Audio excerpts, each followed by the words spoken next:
Good morning everyone. I Shahid Khan. So इस lecture से हम क्लास 10th की जियोग्राफी स्टार्ट कर रहे हैं और इस लेक्चर में हम क्लास 9 जियोग्राफी का चैप्टर फर्स्ट पढ़ेंगे, इंडिया साइज एंड लोकेशन। ये ज़्यादा कॉम्प्लिकेटेड चैप्टर नहीं है, बहुत छोटा सा चैप्टर है और बहुत ब्यूटीफुल सा चैप्टर है। और ये सिर्फ इसलिए नहीं पढ़ना ताकि एग्जाम्स में अच्छे मार्क्स आ जाएं, ठीक है, अच्छे मार्क्स स्कोर कर सको, इसलिए पढ़ना है ताकि हमें ना हमारे मदरलैंड के बारे में बेसिक्स तो क्लियर होने चाहिए ना, हमें पता तो होना चाहिए ना कि हमारी पॉपुलेशन क्या है, हमारी डेंसिटी क्या है, हमारे नाइबर्स कौन कौन से हैं, हम कौन से हेमिस्फीयर में लाई करते हैं एंड मैनी मोर थिंग्स, ठीक है। तो इसलिए पढ़ना है ताकि हमें हमारी मदरलैंड के बारे में बहुत सारी नॉलेज हो। तो फिर करते हैं शुरू, है ना। अब देखो, इंडिया है वो कौन से हेमिस्फीयर में लाई करते हैं। जैसे कि आप लोगों को पता है, जो अर्थ है हमने उसे इजीली स्टडी करने के लिए उसे हमने दो पार्ट्स में डिवाइड किया है। एक तो होता है नॉर्दर्न हेमिस्फीयर, एक है साउदर्न हेमिस्फीयर। और बीच की जो लाइन है, उन दोनों के बीच की जो इक्वली डिवाइड करती है उनको, उसे हम इक्वेटर कहते हैं। तो इंडिया जो है वो लाई करता है नॉर्दर्न हेमिस्फीयर में, with area of 3.28 million square kilometre. कितना? इंडिया के जो लोकेशन है वो पूरे टोटल अर्थ के कितनी है? 3.28 मिलियन स्क्वायर किलोमीटर, जो कि ऐसे परसेंटेज में देखेंगे हम तो वो होती है 2.4 world's area, percent of world's area. और पॉपुलेशन कितनी है? 140 करोड़। तो अब देखो, ये चार चीजें याद रखनी है, ठीक है। नॉर्दर्न हेमिस्फीयर में लाई करता है इंडिया, एरिया कितना हुआ? 3.28 मिलियन स्क्वायर किलोमीटर। और अगर परसेंटेज में देखें तो वर्ल्ड का 2.4%, पॉपुलेशन 140 करोड़, ठीक है। आगे बढ़े। अब देखो, आगे बढ़ने से पहले हम ये देखेंगे कि लेटीट्यूड और लॉन्गिट्यूड क्या होता है। अगर ये आपने अच्छे से समझ लिया ना तो आपको अर्थ को, जैसे किसी लोकेशन को समझना है तो आसानी से समझ पाओगे। अब इंडिया को देखना है कि इंडिया नॉर्दर्न हेमिस्फीयर में वो कौन से लेटीट्यूड से कहाँ तक है, या क्या एरिया है, नॉर्थ में कहाँ पे है, साउथ में है, ईस्ट में। तो ये क्या है कि अच्छे से देख पाओगे। तो इसलिए एक ये देख लेते हैं कि लेटीट्यूड और लॉन्गिट्यूड क्या होता है। वैसे तो आपको 6th क्लास में ही बता दिया जाता है, बट मुझे शायद इतना लगता है कि बहुत सारे लोगों ने नहीं पढ़ा होता, तो इसलिए चलो देखते हैं जल्दी से क्या होता है। लैटिट्यूड्स होते हैं जो कि पैरेलल लाइन होती है, अर्थ पे एक इमेजिनरी लाइन क्रिएट करते हैं, ड्रॉ करते हैं। अब पहले देखो क्या ना कि ये इमेजिनरी लाइन क्यों ड्रॉ की गई है। इसलिए की गई है, देखो अर्थ तो बहुत बड़ा है। अब मैं आपको बोलूं कोई पर्टिकुलर लोकेशन के लिए कि ये कहां पे है, ए पॉइंट कहां पे, बी पॉइंट कहां पे, तो क्या बताओगे? ठीक है, नहीं बता पाओगे। तो इसीलिए क्या ना कि इमेजिनरी लाइंस हमने इमेजिन की और उनके थ्रू हम ऐसे किसी भी लोकेशन को, किसी भी प्लेस को हम इजीली बता सकते हैं कि देखो, जैसे कि जयपुर यहाँ पे है, सिंगापुर यहाँ पे है, दिल्ली यहाँ पे है। तो इस हिसाब से, ठीक है। तो अब एक होती है लेटीट्यूड, है ना, एक होती है लेटीट्यूड, एक होती है लॉन्गिट्यूड। अब पहले देखते हैं लेटीट्यूड क्या होता है। ये पैरेलल लाइंस होती है, ये देखो, ये पैरेलल लाइंस जा रही है ना, पैरेलल लाइंस होती है, इन्हें बोलते हैं हम लेटीट्यूड। लेटा लेटा लेटीट्यूड ऐसे करके याद रख लो, ठीक है। जो लेट रखा है लेटीट्यूड, पैरेलल लाइन है। इन दोनों के बीच की डिस्टेंस वो है सेम है, इस पॉइंट से इस पॉइंट की जो डिस्टेंस है इन दोनों के बीच की सेम है। पैरेलल लाइन है तो सेम होनी है डिस्टेंस। हॉरिजॉन्टल है। टोटल लाइंस कितनी हुई? 81 लाइंस है। अब देखो ये लाइंस 181 कैसे हुई। ये जो इक्वेटर है, जो बीच की लाइन है, जिससे हम नॉर्दर्न हेमिस्फीयर को साउथर्न हेमिस्फीयर को इक्वली डिवाइड कर रहे हैं, उस बीच की लाइन को बोलते हैं हम इक्वेटर। ठीक है, इक्वेटर बोलते हैं उसे। ऊपर हो गया नॉर्दर्न हेमिस्फीयर, नीचे हो गया साउदर्न हेमिस्फीयर। अब देखो ये जो लाइंस है ना, ये 0 डिग्री से लेके इधर 1 डिग्री 2 डिग्री, ये यहां से लेके 90 डिग्री तक होती है, नीचे भी 19 डिग्री तक। तो 90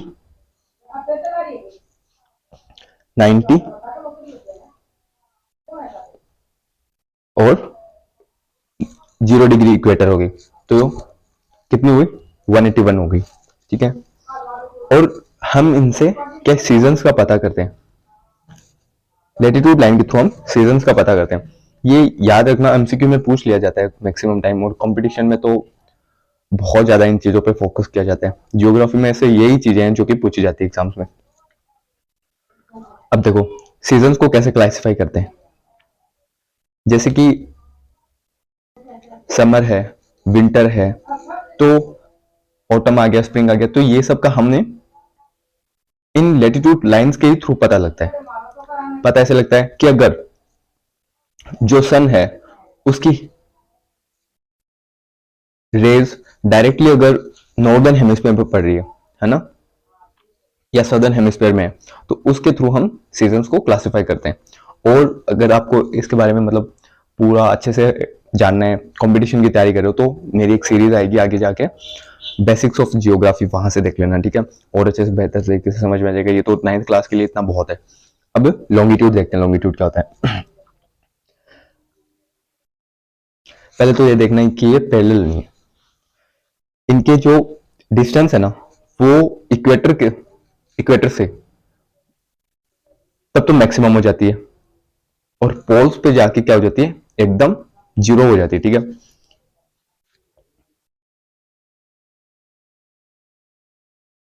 है ना, तो पोल्स पे मिनिमम डिस्टेंस होगी इनके बीच में, इन दो लाइंस के बीच में, हम दो लाइंस के बीच पर। और याद रखना ये जो लाइंस है वो इमेजिनरी है, अर्थ पे ऐसे ही मतलब पहले से ही नहीं थी, हमने कन्वीनियंटली पढ़ने के लिए इसे ऐसे इमेजिनरी लाइन को क्या लिया गया है। अब देखो मैक्सिमम डिस्टेंस एट इक्वेटर और मिनिमम डिस्टेंस कहां पे, पोल पे। वर्टिकल लाइन है, टोटल लाइन है 360, और जो बीच की लाइन है उसको बोलते हैं हम प्राइम मेरिडियन, है ना, जहां से ये प्राइम मेरिडियन 0 डिग्री हो गया, जो कि ग्रीनविच लंदन से ली जाती है, और ये क्लासिफाई करती है डेट। ठीक है, अब डेट को कैसे क्लासिफाई करते हैं एक बार क्विकली अभी देखिए। जैसे कि मान लो ये सन है, ठीक है, यहाँ पे है ना, अगर इसकी हीट जो रेज है वो डायरेक्टली अगर यहाँ पे आई है, तो यहाँ पे क्या हो गया, डे हो गया, है ना, डे हो गया। और उसके बाद अर्थ तो रोटेट करता है, तो रोटेट करेगा, तो ये क्या हीट्स आ जाएगी, रेज आ जाएगी यहाँ पे, तो यहाँ पे तो डे हो जाएगा, और यहाँ पे क्या हो जाएगी, नाइट हो जाएगी, है ना, यहाँ पे नाइट हो जाएगी। समझ गए, तो ऐसे ये क्लासिफाई करता है डेट को और टाइम को। यहाँ पे रात हो जाएगी तो लेट टाइम हो जाएगा, और यहाँ पे अर्ली मॉर्निंग हो जाएगी, जैसे भी है। ठीक है, इतना समझ में आया। अब देखते हैं इंडिया पे चलते हैं। अब आप लोग बेटर तरीके से लेटीट्यूड लॉन्गिट्यूड की वजह से इंडिया को समझ पाओगे, इंडिया की लोकेशन को समझ पाओगे। अब लेटीट्यूड लॉन्गिट्यूड की वजह से इंडिया की लोकेशन देखते हैं कि अर्थ पे इंडिया की लोकेशन कहाँ पे है। ठीक है, इतना तो पता है नॉर्दर्न हेमिस्फीयर में, है ना। अब देखो 8.4 डिग्री नॉर्थ से लेके, लेटीट्यूड से लेके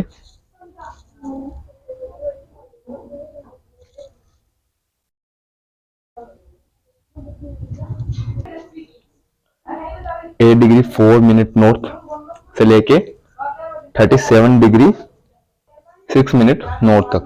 अब देखना हम इसे तो साउथ कहते हैं ना, नीचे वाले को, जैसे ये लिख रखा साउथ कन्याकुमारी तमिलनाडु, है ना। अब नॉर्थ क्यों कह रहे हैं? नॉर्थ इसलिए कह रहे हैं क्योंकि ये नॉर्दर्न हेमिस्फेयर में, इसलिए नहीं कह रहे कि या कोई टाइपिंग मिस्टेक नहीं हुई है। ये नॉर्थ इसलिए कह रहे हैं क्योंकि नॉर्दर्न हेमिस्फेयर में तो 8.4 डिग्री नॉर्थ लाइन से लेके 37.6 डिग्री नॉर्थ लाइन तक है। इतना समझ में आया।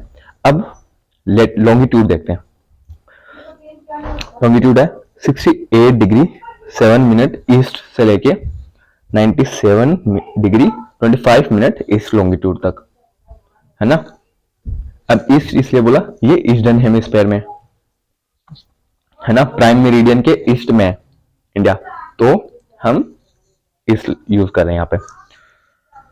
अब देखते हैं ईस्टर्न मोस्ट पॉइंट क्या है, western most point, northern most, southern most point क्या है इंडिया के। देखो, जो इंडिया का नॉर्दर्न मोस्ट पॉइंट है वो है इंदिरा कोल, लद्दाख में, है ना। सदर्न मोस्ट पॉइंट है कन्याकुमारी, हम हमेशा से पता है। अब देखो अंडमान एंड निकोबार, उसकी लोकेशन थोड़ी नीचे है ना, तो अगर उस पर्सपेक्टिव में अगर हम देखें तो वो होता है इंदिरा पॉइंट, जो कि निकोबार आइलैंड में, वो सदर्न मोस्ट पॉइंट माना जाता है ना। और अब देखते हैं वेस्टर्न मोस्ट पॉइंट, जो गुहार में होती है गुजरात में, वो हो गया वेस्टर्न मोस्ट पॉइंट। और ईस्टर्न मोस्ट पॉइंट हो गया कीबिथु, जो कि अरुणाचल प्रदेश में है ना, वो हो गया ईस्टर्न मोस्ट पॉइंट। समझ में आया इतना? एक बार क्या है ना कि रफ नोटबुक साथ में लेके बैठो, ताकि ये जो जल्दी जल्दी, जैसे नदर्न मोस्ट हो गया, इंदिरा कोल लगा गया, सदर्न मोस्ट हो गया, तो ये दोनों लगा लिए, है ना, कन्याकुमारी लगा लिया, और स्लेस में इंदिरा पॉइंट भी लगा दिया, जो कि निकोबार आइलैंड के साथ। वेस्ट का लगा दिया गुहार मोटी गुजरात, और ईस्ट का लगा दिया कीबिथु, है ना, अरुणाचल प्रदेश। तो ये लिख रखो ताकि रिवीजन कर सको आप क्विकली, है ना। अब देखते हैं कि लैंड बाउंड्री क्या है, और उसके बाद देखेंगे नेबर्स क्या है ना। पहले देखते हैं लैंड बाउंड्री और कोस्ट लाइन देखते हैं, ठीक है। जो इंडिया की बाउंड्री है ना, लैंड बाउंड्री सॉरी, तो वो है 1500 किलोमीटर की, और कोस्ट लाइन जो है वो है 6100 किलोमीटर का। अब ये कोस्ट लाइन सिर्फ, है ना, मेनलैंड के, अगर हम जो हमारे आइलैंड्स हो गया, जैसे अंडमान निकोबार लक्षद्वीप, उनकी अगर इंक्लूड करें तो वो होती है 7516 किलोमीटर, है ना। अब देखो जो ट्रॉपिक ऑफ कैंसर है वो भी इंडिया से पास करती है 23.5 डिग्री नॉर्थ, 30 मिनट नॉर्थ, ठीक है, जैसे भी। और ये 8 स्टेट्स के थ्रू पास करती है। 8 स्टेट कौन से हैं? गुजरात हो गया, राजस्थान, मध्य प्रदेश, छत्तीसगढ़, झारखंड, वेस्ट बंगाल, त्रिपुरा और मिजोरम। ये एक शॉर्ट्स के थ्रू मैंने बताया हुआ, वहां से देख लेना, ठीक है, इसकी एक शॉर्ट फॉर्म के थ्रू। और इंडियन स्टैंडर्ड टाइम हो गया जो कि 82.5 डिग्री ईस्ट हो गया।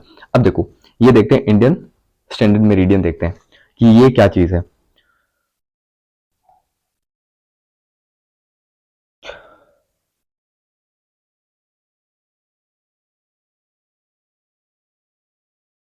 देखो जो इंडियन स्टैंडर्ड टाइम है, इंडियन स्टैंडर्ड मेरिडियन क्या है? एक लाइन है जो कि हमने इसलिए इमेजिन की है या क्रिएट की है ताकि हम जो टाइम है उसको सेम रख सकें। अब हमने लॉन्गिट्यूड्स देखे थे इंडिया के, अब लॉन्गिट्यूड्स कितने थे? 68 डिग्री, एक मिनट में कलर चेंज कर लूं पेन का। 68 डिग्री ईस्ट है ना,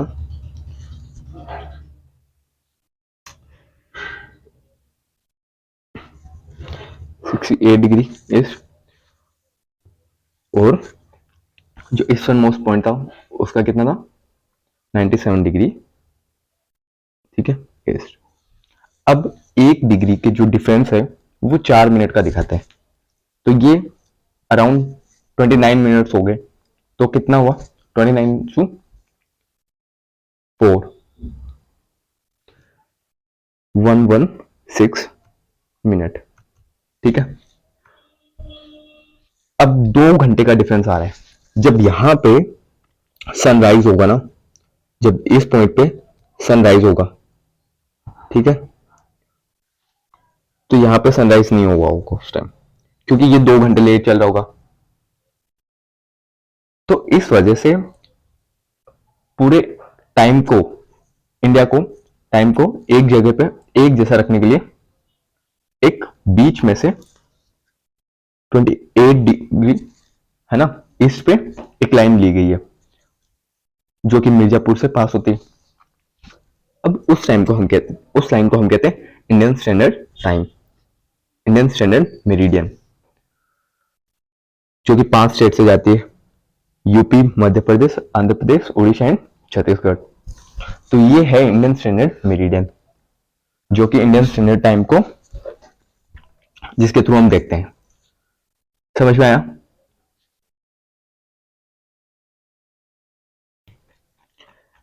ये क्लियर हो गया ना, सारे पॉइंट्स क्लियर हो गए, टॉपिक ऑफ कैंसर क्लियर हो गया, इंडियन स्टैंडर्ड मेरिडियन क्लियर हो गया, लैंड बाउंड्री कितनी है, कोस्ट लाइन बाउंड्री कितनी है। ठीक है, अब देखते हैं इंडिया के नाइबर्स क्या क्या है। नेबर्स जो है वो कौन कौन से हैं।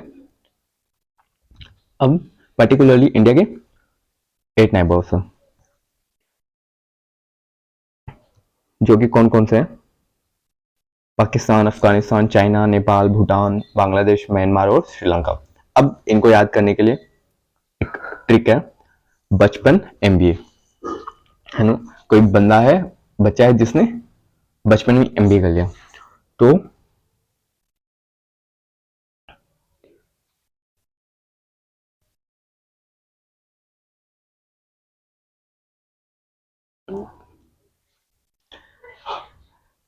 बी से बांग्लादेश हो गया, सी से चाइना हो गया, पी से पाकिस्तान हो गया, एन से नेपाल हो गया। Okay clear. अब देखो, एम से म्यांमार, बी से भूटान और ए से अफगानिस्तान।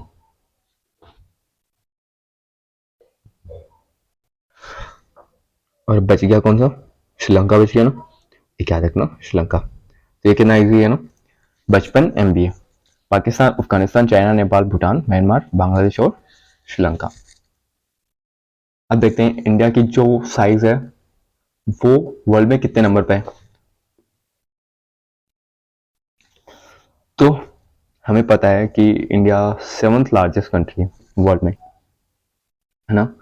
तो फर्स्ट कौन सी है, रशिया, सेकंड है कनाडा, थर्ड है USA, fourth China, fifth Brazil, sixth Australia and 7th number पे आते हैं हमारा प्यारा देश भारत। तो इसको याद करने के लिए ये ट्रिक है, रकू बाई।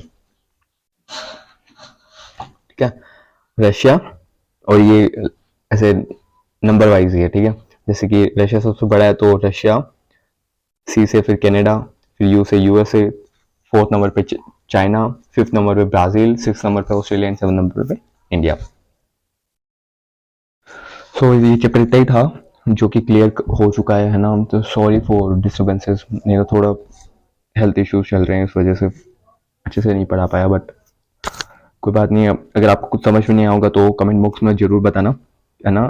पूछ लेना जो भी डाउट्स हो, और बताना कि क्या इम्प्रूवमेंट्स करने हैं, अपने रिव्यूज़ देना, ठीक है। Thank you so much for attending the lecture. Like करो चैनल को, सब्सक्राइब करो, और कमेंट में बताओ कि कैसा था क्लास, है ना, लेक्चर कैसा था और क्या समझ में नहीं आया, और कुछ क्वेश्चन हैं और किसी चैप्टर से रिलेटेड तो वो भी पूछ सकते हो आप, ठीक है। Thank you so much.